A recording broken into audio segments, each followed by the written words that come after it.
I know. A lot of stuff, but I was doing another interview before this. I said more doesn't equal more. Less sometimes equals more, and having it refined. So, And how do you know the difference between those two things? Because I think more times than not, people think more is more, and you'll hear successful people talk about less is more, but until you actually have the context to know, because sometimes more is more, and I'm sure sometimes less is less too. How do you know how to differentiate the two? I would say try it. Try everything. Try everything once. We did it. We went in, and early on we had manufacturing businesses and doing special effects and other stuff. And I said, I want to powder coat. I want to do the sanding. I want to build the nozzles. I want to do the welding. I want to control all this in house. And so I was like, more staff, more people, more equipment. And then at the end of the day, I'm just like, oh my God, like my head is literally spinning around because I'm trying to manage this. And it's easy for somebody to say, oh, we'll get an effective manager and have the manager come in and do it. At the end of the day, we had all this stuff for a process that we did one time a month. And so if like, why did we need to do that? And then I went through a process improvement training called Six Sigma. So it's process improvement. I'm a black belt in Six Sigma. There's different belts, master black belt or double master black belts at top, but Toyota uses it, the military uses it, stuff like that. And what ended up happening is I took that and I go, holy shit, like what we're doing here is not working. Like more, and anybody can do this. Just look at, hey, do we have to have this process inside, or is it easier for me to outsource it to somebody else? Because the factors that I wasn't taking in was the time, the management, the resources, the power that went into that, the materials that went into that. If you take it to somebody else, my cost to produce it would be less. But if I'm only producing it once or twice a month, what's going to happen is I would rather just send it off to somebody else that they master that. They do it faster, more efficient, and quicker, and they're able to return it. And then, yeah, I pay a little bit more, but I don't have to manage the process. Now all I'm doing is assembling these things and then boom, selling it. That doesn't fit for everybody. There's definitely a caveat to a lot of things, but I think that I tried it. I tried doing more, tried having more businesses, more focus. We were selling pop sockets, growing marijuana, research and development, like all this. And it was like at the end of the night, I'm like, I'm not fulfilled. I'm stressed out, and I'm like not having a good time at this. So I think that we need to reduce these things, and we did. What has been your favorite business that you've kind of ran so far, and for a reason? Um, my favorite one, And does that matter? Does having a favorite business matter, or should you focus less on what you enjoy doing and just lean more so on the strengths and just the market and what it needs? I think you have a good point with that, because I think people can have a favorite business, but the question I would ask is like, why is it the favorite business? Most people would probably say, oh, it brings in all the money, but are you fulfilled at the end of the night when you go to bed, or at the end of the week that you've done good? A lot of the businesses we've done, they bring in a lot of money, they do well, but I'm not fulfilled with it.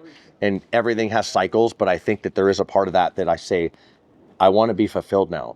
People do philanthropy because they're not fulfilled, or they want to change the world and they're in a position to do that.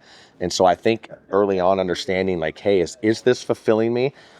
There is a caveat to that as well. Some people just got to do the damn hard work, do some shit, do the dirty jobs, do the shit that other people don't want to do. As long as it's going in the right direction that you want to go, I think that it's good. But I wasn't fulfilled on certain things. We were making millions of dollars selling, certain stands or doing special effects, and they're great stories. I've stood at the top of Matterhorn Mountain in Disneyland. I'm one of 5 people that's ever done that. That's a great story, but I could have lied about it and it would be just as cool. And so like at the end of the day, I'm like not fulfilled with some of these things. And I told my wife, I'm like, we need to start doing businesses that we are able to be fulfilled with. Because if it doesn't align with us, if it doesn't align with where our family's going, if it doesn't align internally, then I'm not fulfilled with it. I'm churning and I'm burning and I'm doing things that like, I'm not going to be able to get that time back. What is the most amount of money you've made in a single year with your businesses? In a single year, 2.5 million. 2.5 million. And just with one business. Yep. And how big was the team to get that up off the ground and have that successful year? Ironic you bring that up, because we used to have a lot of staff, more equaled more at the time, or what I thought. And then COVID hit and we minimized the staff. It was like an hourglass. We were fat at the top, cut all the fat off, got rid of all the staff, and then we started picking back up after COVID. And it was the 4th year after COVID. It was actually last year. We finished out a couple projects, massive projects. I actually had 1 employee and 3 freelancers, and everything else was subcontracted out. And I made more that year than I had ever made in that business any year ever prior, probably sometimes 5 or 6 years combined in one. Wow. And so that's where the virtual scaling system that I have and one of the programs that I put out, because I'm like, if I can do this, anybody can do it. And it's ironic because I was always in the mindset of like, I'm going to try to figure this out myself. You know, I believe in myself. I'm resourceful. I'm going to go try to figure this out. At the end of the day, though, that's time. And I wasn't accounting for the time. Oh, I got time. If you're in the mindset of like, I don't have any fucking time, then things become a lot more real, in my opinion. And so I started saying, you know what? I'm going to spend money on consultants. I'm going to spend money on somebody that knows what to do, how to do it, and do it better, faster, whatever the case may be. I would be willing to pay $150 or $500 or even $1,000 to get on an hour phone call with somebody so that I can say, I'm here and I need to be here. And now you tell me exactly what I need to do from that. Because in my mind, I was like, well, why am I spending money? I need to go make more money. Well, guess what? They just saved me a week's worth of work or 40 hours worth of work or whatever the case is. So that $1,000, let's say, divide that into the amount of hours. I'm like, this is well worth it now, because now I've just collapsed time. And if we can collapse time, the faster we collapse it, the faster we grow. And I did that in my own business. And so that's part of the reason why I'm taking the system. Hey, here's the system. And that was like backing it up. Lawyers, accountants, engineers. I had an architect that was working for $10 an hour in the Philippines. This guy's worth $180 an hour in the US. I could make a business just off of him. Wow. I could go out and I could say, hey, architect and design me a house. And we did this in Florida with 2 of our houses. And he drafted up a house in like 40 hours at $10 an hour. Wow. So I spent $400. That same architect, I could have probably easily spent, $50,000, $30,000, something like that. So people are out there, and the work ethic, they want to work. They're very good at what they do, and they just got to be found. Wow. What you just said kind of reminds me of a quote I heard from Sun Tzu a while ago. Mm-hmm. I think he said, the man who fights the war as if he's already dead is more times not going to win. But I kind of want to stay on that point that you said. You were kind of talking about cutting the fat. Mm-hmm. I think America's is kind of going through a pivotal moment right now. And there are a lot of changes going on, and a lot of people do not like what's going on. Mm-hmm. College student kids, working class Americans, people all over the states right now, right? And I think that's exactly what's going on, is the cutting of the fat. I know the way that I was raised, and watching a lot of the successful entrepreneurs that I did as I was coming up, they always talked about with every single disadvantage or problem, there's an equal, if not greater, opportunity in the making. What do you think about the current landscape of America? And do you think that with the cutting of the fat, there's just trials and tribulations? Or do you think there is a bigger opportunity in the future? It's just if people can hold it down, there's something better and, greater for America as a whole waiting on the other side. I'll compare this here. This is great that you bring this up, because I like comparing things to like people understand it in bite-sized chunks. As a business coach and going into other businesses, there's a culture. The business itself has a culture that's been bred, just as it's living people as a culture that are alive. It's like water. It's constantly moving. It's constantly fluid. You get a new owner that comes into the business, they're either going to come in and they're going to get involved in the culture, and then they're going to say, okay, let's slowly change it from the inside out. Maybe replace this person, refine this process, do this over here. And it's a slow movement, right? But again, it's time. Or you have the abrasive person that comes in and they come in and say, we're trimming the fat. This is all wrong. We got to do this now. We're wasting a ton of money. That person's got to go. This process has to be refined and this has to stop. X, X, X, X, Y, Z. The government's the same exact thing right now. And I'm saying that because it's like, okay, where's the connection? The people that are in that culture have been used to something for so long, and they're getting cognitive dissonance. They're like, wait, this can't be true. Wait, you're messing up my life. Wait, I've been comfortable. The majority of society, I think, as us as creators and everybody else, we're okay with being uncomfortable. That's why we got to where we're at. Everybody else in society has been bred to be comfortable. Be comfortable, take your paycheck, get your gas at the corner, wait in Costco's gas line to save 10 cents, but you just spent 2 hours in line. It's like, you know what I'm saying? Like, they're comfortable, or what they perceive to be comfortable. So when you come in and you throw a rock in the pond, it's like this big splash. It's like, whoa, whoa, whoa, whoa, a ton of resistance. What ends up happening is people are going to bitch. People are going to complain. People are going to talk shit. Oh, that manager's an idiot. That owner's an idiot. Well, Elon's the manager and the owner right now. And so ultimately it's crazy, because they're going to do that, but guess what? They're the problem as well. And so I think that it needs to happen. It's long overdue. I mean, I was a proponent of Trump getting in early on, simply by the means of, this is a businessman and the country is a business. That's it. Yes. Do you want to get hung up on his tweet? The tweet doesn't define the entire state of the United States. We're already being laughed at. I had friends that were in the military that were overseas. They're like, dude, I don't even want to dress like an American because people are laughing at me overseas. Like, that was sad. I'm like, so it's crazy to say that. So to answer your question, yeah, I correlate that to that. And so where it's going, we got to take a few steps back. We got to trim some of that fat before it starts getting better again. Things always get worse before they get better. And so it's how many people are short-term thinkers versus how many people are long-term. The news is bread. If it bleeds, it leads. That's literally the motto. People have heard it before or not. If it bleeds, it leads. And so they're going to do the shock value shit. They're going to put this out there. Oh my God, doom and gloom. This is happening. The cars are burning and fucking all. It's like, but at the end of the day, if that changed around and said, hey, this needs to happen now because we're going to be at a better place in a month, or we're going to be at a better place in a few months. Elon's entire companies are based off of hopes and dreams, and Apple was too. Like, the biggest companies, they're selling and they're marketing ideas before they really even come into fruition. And it's positive thinking, and it gets people along for the ride and along for the movement. But here we are, kind of the government's trying to do the same thing, but the news is shooting it down. And so I firmly believe, hey, we just got to write it out. I mean, there's people are going to hate me for saying that, and that's fine. To each their own. We live in a country that you can have your own opinion, because there's other countries that the second you speak your opinion, you get shot in the head. I mean, it's like that, or you get exiled from your country. People flee their country because of things like that. And so I think that we just got to write it out, and it's a good way. It's a good talking point right now. People have tried to suppress it. They've tried to shut it down. They don't want to talk about these things. I think it needs to be talked about. So I think that things will be better.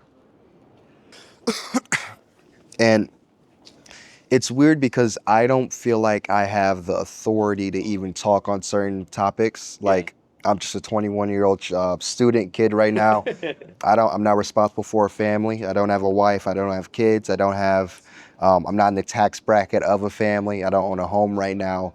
But from the context of being a student, right, I think that students as a whole kind of are looking for excuses to lean on, right? Like, don't get me wrong. Like, I don't want to miscommunicate this or, kind of put this out in the wrong way. But I think if you're, banking or leading on DE&I initiatives to get employed right off the gate, you're kind of shooting yourself in the foot. Mm-hmm. If you're going into the workforce thinking, okay, this is the only way I'm going to get a job, and if they take this away, I'm toast. Yeah. You're not being the best version of yourself. Correct. Instead of you thinking, let me go in and let me learn this skill to the best of my ability. Let me become the best in the workspace. Let me try to outshine my competitors, my peers, everything like that. Let me be the best person I can be. Yeah. I think that's going to win overall. I think that's what America was bred on. True. I mean, when you think about America and its inception, there were no DEI initiatives. When you think it was about hard work, man. When you think about the gold rush, there were no DEI initiatives. Even when you think about slavery and all of that, Frederick Douglass learned how to read and write and accumulated massive wealth in a time where it was illegal and you would have been killed had he been caught reading a book. But he did all of that, I don't want to say by himself, but he did all of that in a time where there was massive risk. Now everyone has access to not only an iPhone, you got access to ChatGPT, you got access to the internet, you got access to podcasts of wonderful people just like yourself that are doing really massive and crazy things. You got access to everybody else in the world. Mhm. Why not try to hone in and tap on or tap in the resources that you have available to you instead of looking for something else to complain to and arguing for your limitations. My dad always told me, if you argue for your limitations, you get to keep them. Ooh. Why argue for something that's holding you back when you have everything else that can help build yourself? You hit a really good point too, is because it's these initiatives and these it's the focus. We only have so much focus in our day, in our week, in our life, and it's like people are at this position and it's like, oh, here, focus on the DEI initiative. Well, if you're so focused on this, you're missing everything else around you. Everything else? And so I think that there's a lot of, and it's all segmentation as well, compartmentalization, conquer and divide. These sayings are around for a reason. Conquer and divide. The government wants to conquer. You are affiliated with this. You identify with this. You do this. And all these individual groups, we as a mass, we're the most dangerous collective set of people in the world. We have the most firearms. We have the most people that are diehard, like ready to go to war at any time. We're sleepers. You piss some people off in this country, man, it's a bad news for somebody else. And so I think that the easy way to do that is bite-sized chunks off an elephant. DEI is a little one. The LG whatever is another one. And I'm not knocking people to do that. Hey, you're in America, you can think what you want. But back it all the way up. We wouldn't even have these ideas. These ideas weren't around in the 60s. These ideas weren't even around in the older days. So it's like now we get these ideas and it's where is the spotlight shined on? Is the news shining the spotlight here? Is it there? Is it? And the crazy thing is with the news, it's all a psyop. The whole thing. They can make anything seem important or not important or whatever the case may be. And we would believe it. The majority of people would. I mean, you're extremely intelligent because you see this from the outside and you understand this. There's a lot of kids that I know, and there's some kids that I mentor that they don't. They unfortunately got sucked into it. And I think that, there's not, and not that you're a kid, just I'm talking kids in their 12, 13, 14. I mean, they're already getting framed because their parents got, Fox News on or cable news on repetitively all day. Then it's the cycle that's over and over and over. And it's all a psyop. It's all persuasion. That what they talk about, how they say it, the words that they're dropping in there, the rhetoric that's going on, which is just, the certain keywords. I mean, we know that terrorist is bad. Really, what's the definition of a terrorist back X amount of years ago? Now, what's the definition of a terrorist? Do they equal the same thing? Definitely not. You call somebody a terrorist now, you're going to have bomb squad, you're going to get your house swatted. It's like a whole different ballgame now. Back in the day, it wasn't like that. And so it's just an interesting way that things are going. And in my opinion, it's extremely sad because there's so many people who are so creative, but they're getting dumbed down from all this and they're getting their focus robbed of them. And I feel that they're a product of a very bad environment. And unfortunately now it's easy to say, like we're all free agents, we can all think and do what we want. Some people don't feel like that. I mean, people commit suicide because they don't feel that there's another way out. There's a million ways out. There's people that go out of their hometown and there are other people, oh man, you're so lucky that you got out of here. Like, no, I'm not. I just fucking drove out. Like, I just left. I just realized that I'm so uncomfortable with the current position that I'm at that I need to change the current position and get to somewhere more comfortable than where I'm at. And it's mind blowing. And so it's the victim versus victor mentality, I think. What would you say is the current state of the American, I would say, culture? Like, how do you think American culture is right now? What do you think the direction it's heading to? And is that for better or for worse? I think that there's a lag. There's this train. I guess if I could make a comparison, a gentleman's off the camera here and he drives fast cars. And so the car's coming down the road and the car passes you already. You hear the sound a couple seconds later. You feel the wind a couple more seconds later. And so there's this lag of everything. And I think that's what's happening right now. It's like, earlier on in the conversation, we were talking about, changes and coming in the cultures and an abrasive change. There's an abrasive change right now. definitely people aren't fucking around. Like, they got in, they got the power. In my opinion, it was an entire military intelligence operation the entire time. And there's a lot of things that lend way to that. I have military people that agree with the same thing. And teach their own and what they think about. But, there could have been some control the entire time. We just had to let the people see how bad it got, because it goes back, I think, to a marketing standpoint. There's no amount of money that can change mass desire. Cigarette companies spent billions of dollars trying to change people and make them think a certain way and push them on an agenda. Look at COVID. Billions and billions were pushed on driving an agenda. Guess what? The people said, nope, like, we're going to do something else. We almost fell completely, but we didn't. And so it's just another marketing case study of, like, no amount of money can push mass desire. The people will do, and they will end up doing what they want to do. And there's caveats with some of this to an extent, but I think that with that said, we're in this change environment right now, and we haven't seen the benefits from it yet, because we're still in that analogy. The cars just went by. The change is still happening. It's still going by as we're talking. We haven't heard the sound, and we haven't felt the wind from it yet. And so I think that that's still going to happen. That's what we're going to see in 6 months and 9 months. I mean, we're doing the World Fair here, July, for an entire year. The same World Fair with the light bulb was created. The grand World Fair that anybody knows about from any massive creations back in the day. Trump's bringing it back. Take him out of the office, the person that was in there, they're going to be bringing it back. And I'm saying that because a lot of these presidential figures are puppet heads. There's somebody else above that's pulling the strings, whether it's generals, whether it's the cabal, whether it's whoever it is. We are going to see a change. It will be in the better. We just haven't seen it or felt it yet, because we're still on the ripple effect from COVID. That car, in a negative sense, that car went by, that car went by from COVID, and we're still feeling the exhaust from it right now. The jet flew by on the runway, and we're still getting blowback from the engines. I mean, it's like impacting our society. So, like, a new change has to happen to literally change the tides, change the wind, and I think that we're going to see that.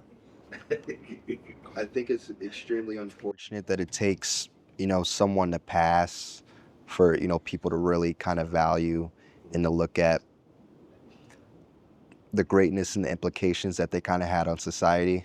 I know George Foreman just recently passed. You got Muhammad Ali, you got Gandhi, Frederick Douglass. At the time, I'm sure that people weren't too bright and too excited to have their ideals and their initiatives kind of pushed. Do you think there's a similar situation going on right now? And is there a way for people to kind of take a more holistic look at things, or it's just going to take wins and time for things to play out? I think it'll take time for things to play out, but I think that the environments on a psychological and a social level, they breed micro environments. And so, like, there's certain little change occurrences that happen. And then it's kind of almost like, we see a negative thing on the news, and it's like, I think there's a statistic on this. It's like, when a school shooting happens, the likelihood that another school shooting happens within the next 2 weeks is the highest. And it actually does happen because the news displayed it. And so that's the negative side of things. On the positive side, it takes these wins, it takes these smaller changes in the positive direction for other people to come in, and they see it and they go, oh, wow, that can be done. Wow, that actually did happen. I mean, there was the famous story of, like, the fastest runner in the world. Somebody beat the record. They ran faster than anybody else. Well, now they set a new record. Now that actually could be done. Now the bar was set higher. And so it's all of us, I want to say, have limiting beliefs on some capacity, whether intentionally or not, inadvertently or not. And we're not going to understand or be able to do things or see things or make change ourselves unless we see it. We're in a copying society. A lot of people copy, in my opinion. And so with that, I think it'll take some time, but I want to say it'll be for the better. The more positive change that's out there will be more reflective on how fast this happens. Let's look at things in a more positive or a more personal note. You being where you are right now, are you making that 10-year-old Kris happy right now, or are you completely derived in a different path than what you ever could have dreamed of? I believe I'm making them happy. You know, I didn't have much of an outlet growing up, you know, on what I was going to do. I wanted to be great, right? I got picked on, I got bullied, I got people talking a ton of shit. And then I was this crazy, like, I don't give a fuck attitude, you know, but the I don't give a fuck attitude pushed me up to a lot of lines, like real close lines, death, jail, the whole 9 yards. And so, you know, run-ins with the law, I mean, you name it, it was there, it happened. The people that I worked with, you know, one wrong conversation or misunderstanding and, you know, head could have got blown off in certain situations. And so, you know, and I don't say that is like shock value, but like is actual, because it's like I look back and I'm like, man, like I was just telling somebody the other day, I got in a car accident at 95 miles an hour with no seatbelt, and I walked away from it, like 2 bruised knees. You know, I mean, that could have been it. And I have the airbag to save my life, you know, still in my garage today. Is like, hey, like this piece of cloth with compressed air that went into it, which I build compressed air systems for, you know, 4D experiences and, you know, immersive experiences. I'm like, it's ironic how things come around like that. So I definitely take life at a lot better cadence now. Not as crazy, definitely calm down a bit, but I think that there's more to be enjoyed. And if I could tell myself, and I tell myself this all the time, but if I was younger and I told my older self this, and I'm young now, I'll tell my older self this: stop and smell the fucking roses. You know, people are running. We're running through the flower gardens. They smell great, but you're not smelling shit when you're running through them.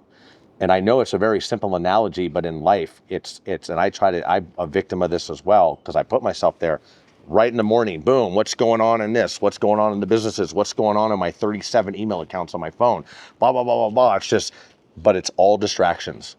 And so I think the biggest thing, at least for me, is, and people ask, hey, how do you define success? Success is how you feel when you're alone.